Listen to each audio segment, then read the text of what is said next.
the 5-day forecast. Stay tuned for these stories and more on University Report.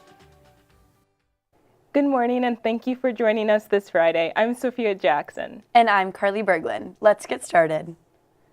This month, Metro Transit announced it will be reducing the number of train cars for light rail service on the weekends. Sabrina Salguero del Cid is live at a light rail station to explain the change. Sabrina? Hi, Carly. I'm at the East Bank station here on campus, where the light rail usually stops with three cars per train, but that is about to change. As you can see, there's people waiting for the train, but Metro Transit says ridership is still low. Here's why Metro Transit decided to change its light rail car service.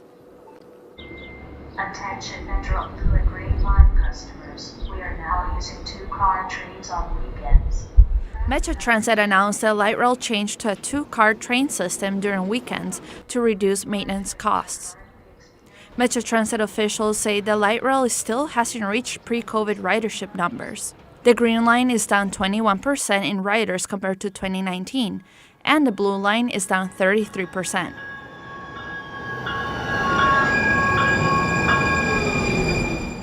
East Bank Station had barely any foot traffic on Sunday compared with a weekday. I'd say around this time it's usually really crowded and there's nowhere to sit, so I usually just stand on it. On Monday, I asked people on campus if they use the light rail on weekends. No, I don't. Not usually, no. No. I would probably use something else on weekends, like Uber or just drive myself. Metro Transit says the 2-car system will reduce unnecessary wear and tear on the light rail cars, saving $500,000 a year on maintenance costs. In 2022, Metro Transit tried a 2-car approach for a short time, driven by concerns for rider safety, which is still an issue. Another issue is wait times. It seems it takes a lot longer for a train to come compared to during the weekdays. With the new system, Metro Transit aims to provide more frequent service, every 12 minutes instead of 15 minutes by the end of summer. On June 15, weekday service will also be reduced to 2 cars. I think it's going to be a bad idea because, like I said, it's already crowded with 3 cars, and 2 cars is going to make that worse.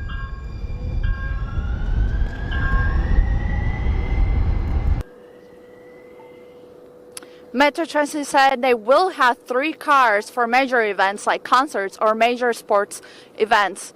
Metro Transit personnel also hopes to be able to monitor light rail safety better on shorter trains. Carly? That's definitely something to keep in mind. Thank you, Sabrina. Registration for the fall semester began last week for graduate students and upperclassmen. Registration opens for underclassmen today, so make sure you register for classes before they fill up. If you're unsure of your registration time, you can find it in the Academics tab under Registration in MyU. A proposed increase in the U Student Services fee by $1.18 per student per semester will not be happening this year, but there might be a smaller increase. Here's an update on that issue. Last month, the Asian Student Union hosted its annual Light Up the Night event showcasing student organizations across the Asian diaspora. Many large events, like Light Up the Night, are funded by the Student Services fee. So we got $17.5K for Light Up the Night, and then we got a few more for other events. But we needed $17K because about $12K went to our event location, which was at Northrop Auditorium. So that took a big chunk of it, and then the rest of it was mostly food. The Student Services fee provides support for campus community events and operations. To receive SSF funding, student groups must request more than $1,000. There are different grants programs through the university, but those applications are pretty rigorous, and it's really difficult for a lot of smaller student groups to be able to get funding. For programming that has a price tag of less than $1,000, student groups often turn to fundraisers or undergraduate student government grants. This past year, USG received $128,424, and $30,000 of that went to its grants initiative. But this year, grant requests totaled more than twice that amount. That represents more small groups and events requesting money. The influx of requests led the organization to propose a $1.18 increase to the SSF to help fund the grant program. The Student Services Fee Committee, which approves the allocation of funds for groups and events, denied the increase despite support from nearly 60% of undergraduate voters during the 2024 campus elections. According to USG, the committee said it's not necessary for the organization to increase its grant program when there are other grant programs that offer student group funding. But some groups, like the ASU, say wherever it comes from, there should be more money available. Student groups are the most impactful way we have of letting people have the space of expressing their identities and expressing their culture. We all have the creativity, genius, art to bring this together. We just need the university support and finance. If your student group has financial and funding concerns, student unions and activities recommend scheduling an appointment with your student group advisor. For more information on how to get in touch, visit our website at z.umn.edu/universityreport. Grocery shopping, meal planning, and meal prepping can feel overwhelming for a first-year student. But coming up, I'll share some resources that the university has to help. The weather started out stormy and gray this week, but there is hope for sunshine this weekend. We'll have your 5-day forecast up ahead.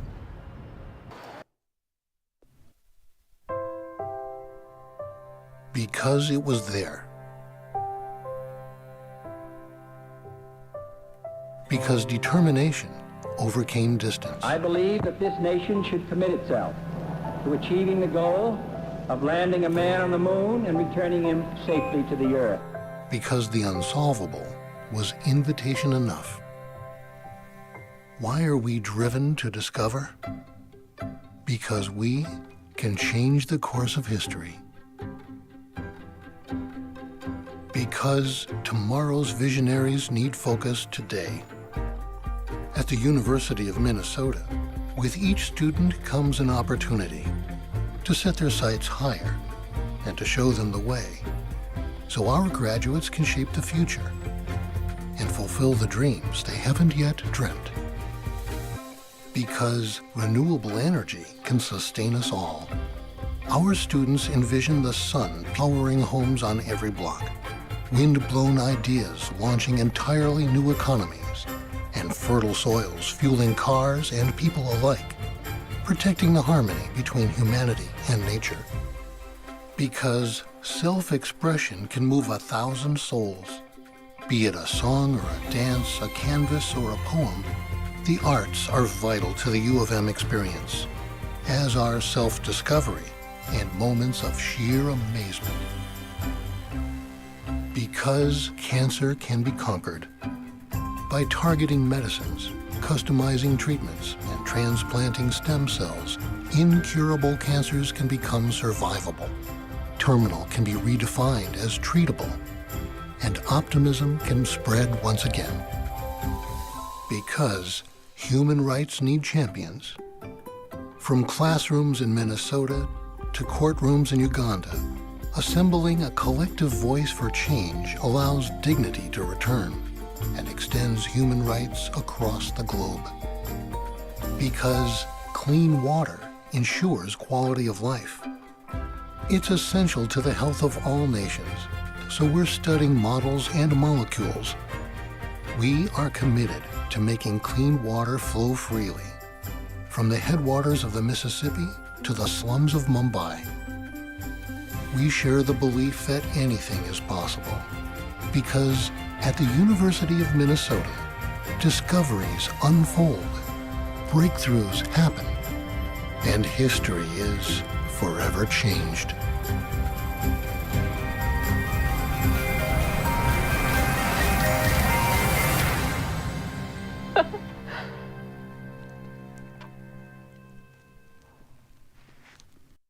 This week's weather was all over the place, from a beautiful weekend to some serious April showers. It looks like next week the weather will be more consistent, though.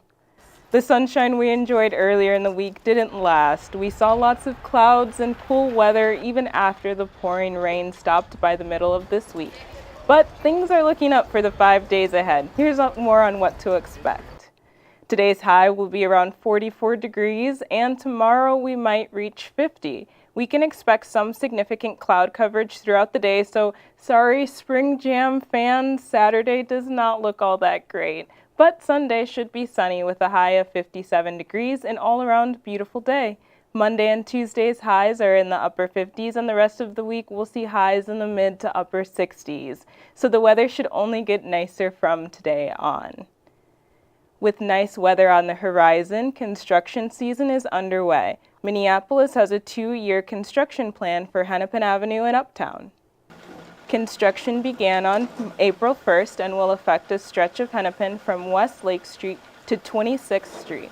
The plan is to make more space for pedestrians, bikers, and bus riders, along with potential space for future Metro Transit E-Line stations.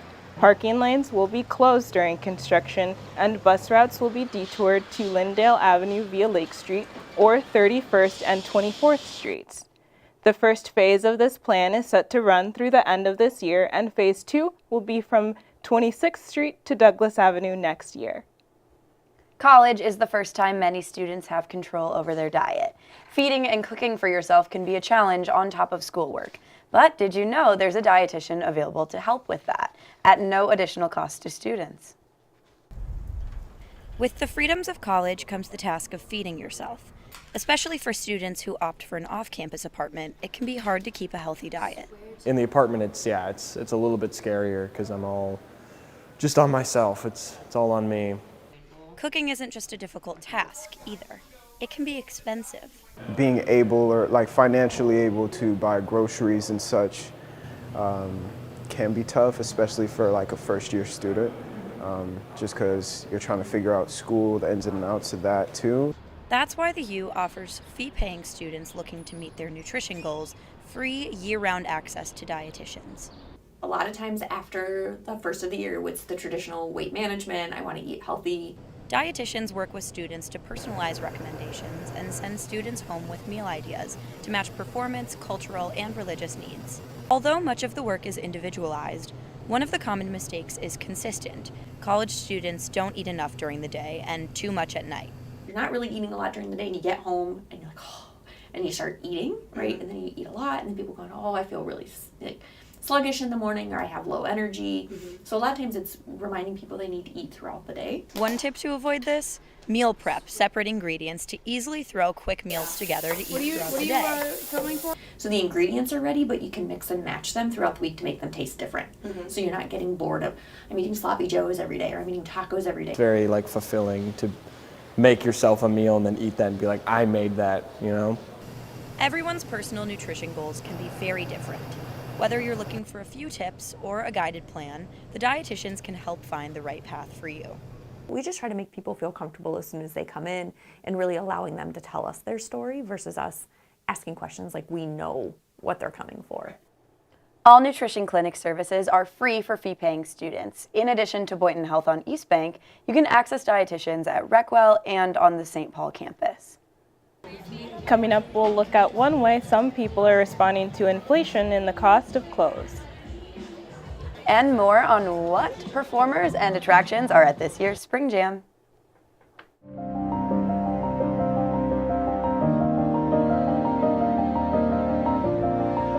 We're all about water in Minnesota. I've been here approaching 50 years. Originally, the biggest problem we had is algae bloom from the sewage in the lake. And now we got the zebra mussels, and that's been a major negative. Zebra mussels are an aquatic invasive species.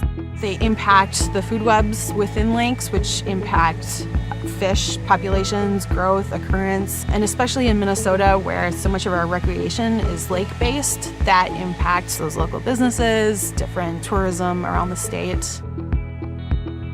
Zebra mussels were first found in the Great Lakes back in 1986, and since then they have spread throughout much of Minnesota. People love clear water, but that's not necessarily good. That means that conditions are different for the plants, for the fish, for everything in the lake. This project out on Lake Minnetonka is looking at a copper-based product called EarthTech QZ. We are hoping that this will give us ideally some solutions for controlling zebra mussel populations. This project is largely a partnership between the University of Minnesota, specifically MASER, the Minnesota Aquatic Invasive Species Research Center, and the U.S. Geological Survey. It is very much a team effort. Even the marina owner that has graciously allowed us to use their area for staging our equipment and supplies. So without the cooperation of all those different partners, it would be impossible to do a study of this nature.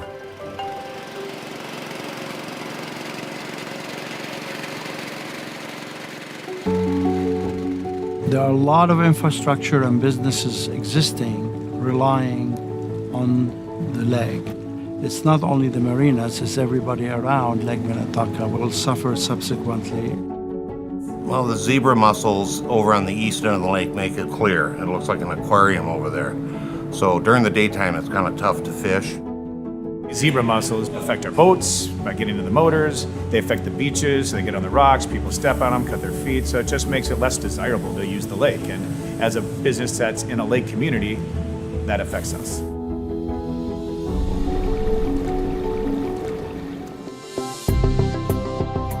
This project is specific to Lake Minnetonka, but we're hoping that this type of treatment will be able to be repeated on different lakes. The University of Minnesota's Aquatic Invasive Species Research Center is one of a kind. It's the only one like it in the country. And the work that we're doing is protecting Minnesota's lakes. The University of Minnesota is absolutely essential in this matter. And it's a profoundly positive experience for us to be part of it.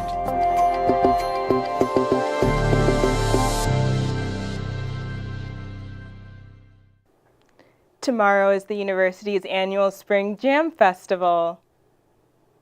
Like previous years, Spring Jam 2024 will have multiple musical artists, food trucks, carnival rides, and the final Battle of the Bands performance. This year's stage performers include Fly on a Boss, Why Not, and Between Friends. The festival has struggled to keep attendance up since the pandemic, and it's unclear if the headliners this year will attract a crowd.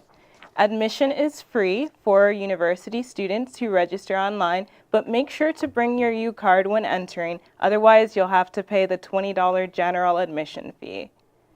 A monthly vintage market in Minneapolis sounds like a good place for a bargain, but like most things, the prices of secondhand clothing depend on outside economic factors. Pooja Singh attended this month's market to explore how inflation affects these.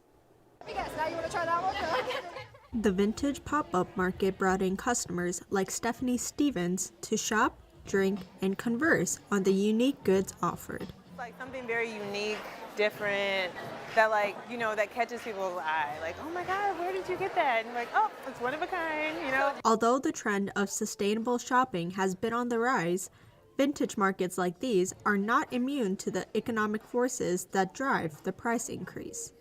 According to the 2024 resale report by ThredUp, 60% of consumers say secondhand apparel gives them most bang for their buck. It's also predicted that the global secondhand apparel market will reach $350 billion by 2028.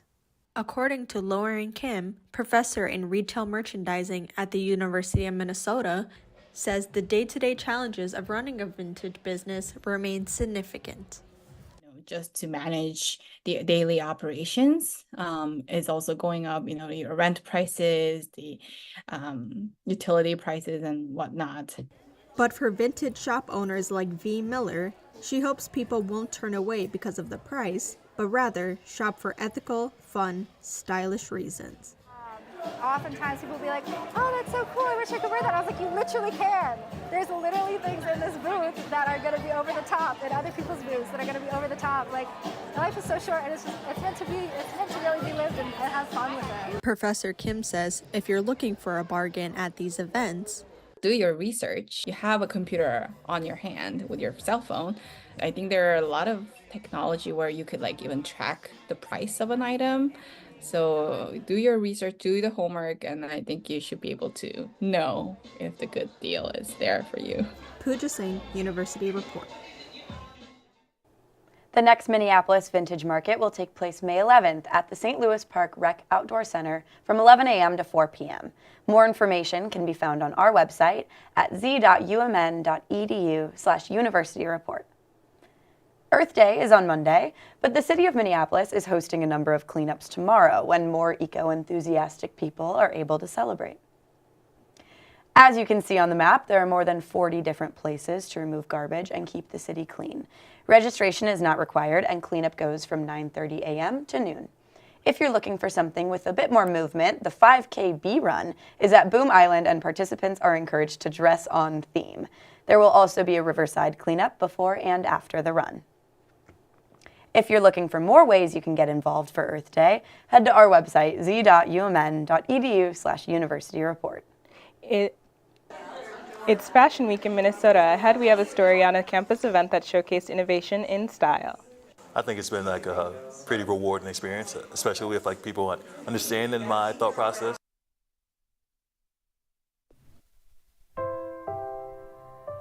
Because it was there. Because determination overcame distance. I believe that this nation should commit itself to achieving the goal of landing a man on the moon and returning him safely to the earth. Because the unsolvable was invitation enough. Why are we driven to discover? Because we can change the course of history. Because tomorrow's visionaries need focus today. At the University of Minnesota, with each student comes an opportunity to set their sights higher and to show them the way, so our graduates can shape the future and fulfill the dreams they haven't yet dreamt. Because renewable energy can sustain us all.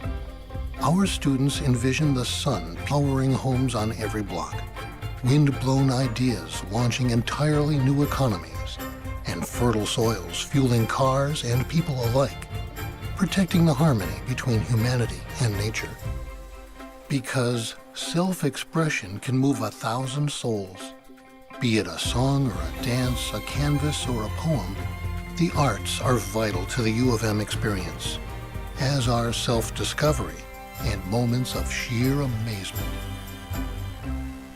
Because cancer can be conquered by targeting medicines, customizing treatments, and transplanting stem cells, incurable cancers can become survivable. Terminal can be redefined as treatable, and optimism can spread once again. Because human rights need champions. From classrooms in Minnesota to courtrooms in Uganda, assembling a collective voice for change allows dignity to return and extends human rights across the globe. Because clean water ensures quality of life. It's essential to the health of all nations, so we're studying models and molecules.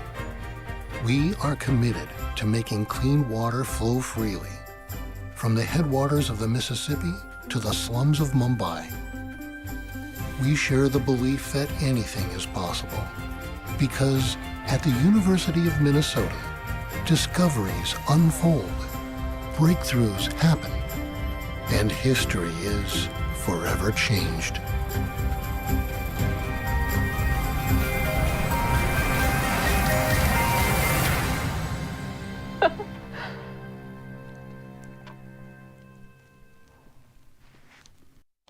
Last weekend, the U of M College of Design hosted a fashion and play symposium where designers showed off their creativity and innovative pieces. As Grace Henry learned, inspiration can come from some surprising places.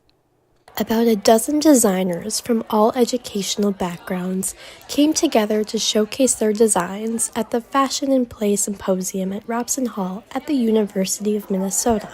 Their task was to incorporate elements of play into their designs. So what I've created is a toddler's gender-neutral sportswear collection with interactive aspects in it, so that it's kind of like incorporating toys and clothes into one.